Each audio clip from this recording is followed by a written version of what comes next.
Hello friends, welcome to my YouTube channel चगला प्रधान गुप्ती। आज वीडियो रे आमे देखिबा स्वाधीनता दिवस भाषण ओडिया रे स्कूल पिला मानक पई। चलंतु वीडियोटी को स्टार्ट करिबा। सम्माननीय सभापति महोदय, पूज्य गुरुजी गुरुमा वृंद, मंचासीन अतिथिगण तथा एठारे उपस्थित मोर सहपाठीगण एवं मोर आदर छोट बड़ भाई और भौणी माने, आज हेउची आम भारत वर्षर एक अविस्मरणीय दिवस।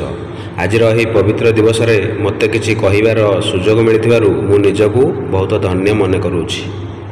सर्वप्रथमे मु समस्तଙ୍କୁ 75तम साधारणतंत्र दिवसर शुभेच्छा एवं शुभकामना जनाउछि।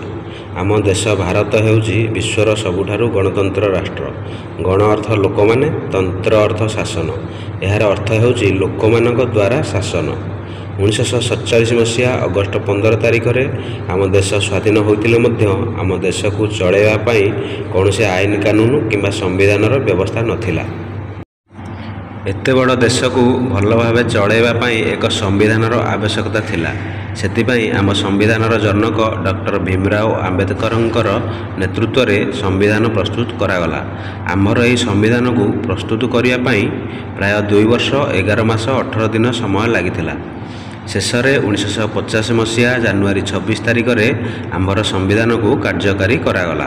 सही दिन ठारू प्रत्येक वर्ष जनवरी 26 तारिख को साधारणतंत्र बा गणतंत्र दिवस रूपे पालन करा जाउअछि। आसंतु आज आम समस्ते मिलमिशि त्रिरंगा पताका तले शपथ नेबा, आम देश को आम भाषा को सुरक्षित रखिबा। कारण जो दिन आमे समस्ते भारतीय एक मन एक प्राण होई भारतर उन्नति पाई आगे आसिबा, से दिन ही आम भारतर उन्नति हेबा सह एही दिवस पालनर प्रकृत उद्देश्य पूर्ण होई पारिबो। एतिकी कही मु मोर वक्तव्य को शेष करुछि। जय हिंद, जय भारत।